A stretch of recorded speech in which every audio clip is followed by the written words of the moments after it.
वृणीहं वरदर्शमात् पदानि त्रीणि दैत्येन्द्र संभितानि पदा मम।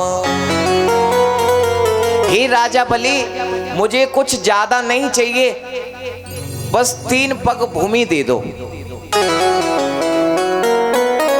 और इसमें भी यह शर्त है कि वो 3 पग भूमि मैं ही नापूंगा। उसकी जो माप है वो मैं ही लूंगा। मुझे मेरे पग से नपी हुई 3 पग भूमि चाहिए। राजा बलि बोला कि तुम परिहास करते हो। अरे तुम त्रिलोकी के राजा के सामने खड़े हो और तुम बस 3 पग भूमि मांग रहे हो, और वो भी अपने इन नन्हे नन्हे पैरों से। अरे इसमें कितनी भूमि आ जाएगी? 3 बाई 3 की। तो वामन भगवान बोले कि हमारे लिए वो पर्याप्त है। हमें कितनी भूमि चाहिए? हमें तो बस भजन करने को जहां हमारा आसन लग जाए उतनी ही भूमि चाहिए। हम अपना कमंडल रख लें और बैठ जाए और सिर्फ भजन करते रहें।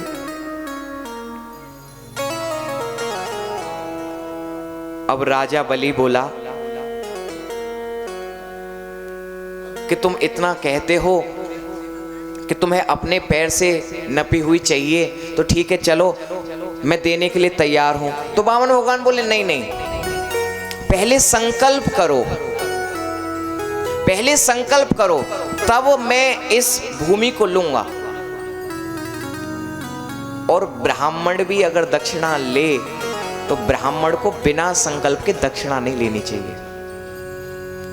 मैंने अगर आपके यहाँ अनुष्ठान किया, मैंने अगर आपके यहाँ यज्ञ आदि किया, कोई पूजन या सत्यनारायण की इत्यादि कोई भी कथा छोटी मोटी की, और आपने मुझसे वो कर्म करा लिया, और उसके पश्चात उस अनुष्ठान की, उस पूजन की, उस कथा की दक्षिणा आपने दी और ब्राह्मण ने ले ली, तो आपने दक्षिणा दे दी, वो उसकी जेब में चली गई, लेकिन उस दक्षिणा का फल आपको नहीं मिलेगा, बिना संकल्प के नहीं मिलेगा। क्योंकि ऐसे तो हम पता नहीं कितनों को देते हैं, दिन प्रतिदिन व्यवहारों में देते हैं ना।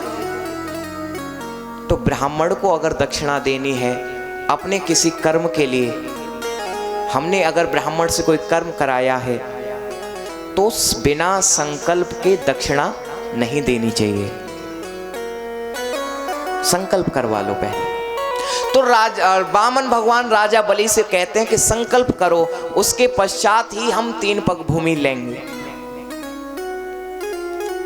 इतनी वार्ता चल रही थी कि सुखदेव जी, शुक्राचार्य जी ने देखा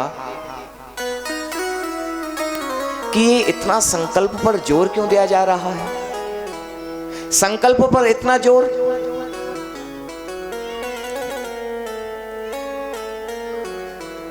तो अपनी आंखें बंद की और देखा कि ये तो साक्षात परब्रह्म श्री हरि है, नारायण है।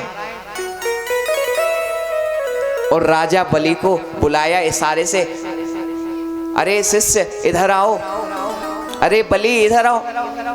राजा बलि गया गुरु के पास, शुक्राचार्य जी के पास। हाँ गुरुदेव बोलिए। कि देखो ये जो तुम देख रहे हो ना छोटा सा बालक, ये छोटा सा बालक नहीं है, अपितु ये तो बहुत बड़ा छलिया है। ये स्वयं नारायण है जो छोटा सा बामन का वेश बनाकर तुम्हारे द्वार पर 3 पग भूमि मांगने आए हैं। और हे बलि, ये 3 पग भूमि के चक्कर में पूरे त्रिलोकी को नाप लेंगे और तू त्रिलोकी को हार बैठेगा। तो राजा बलि बोला कि अब तो मैं कह चुका हूं, अब तो मैंने बात कह दी है कि मैं दान करूंगा, आप मांगिए कुछ भी। अब मैं अपनी बात से कैसे मुकर जाऊं? शुक्राचार्य जी बोले कि झूठ बोल दो, जाकर कह दो हमारी ऐसी कोई बात नहीं हुई थी और भगा दो इन्हें। राजा बलि बोले कि हे गुरुदेव, आपने ही हमें सिखाया था झूठ नहीं बोलना और आप कह रहे हो अब झूठ बोल दो। तो शुक्राचार्य जी कहते हैं कि हे राजा बलि, कुछ स्थान ऐसे होते हैं जहां पर झूठ बोल दो तो उसका दोष नहीं लगता है। कौन कौन से? कि स्त्री सुनर्ग विवाहे च वित्तेर्थ प्राण संकटे गौ ब्राह्मणार्थे हिंसायाम नानृतम स्थाज गोप्सितम। स्त्री सो अगर कोई बात बड़ी रहस्य वाली है, गुप्त वाली है, गुप्त रखने योग्य है, और ऐसी बात है जिसको बाहर नहीं आना चाहिए, तो एक बार स्त्री से अगर उसे छुपा लें तो उसमें कोई दोष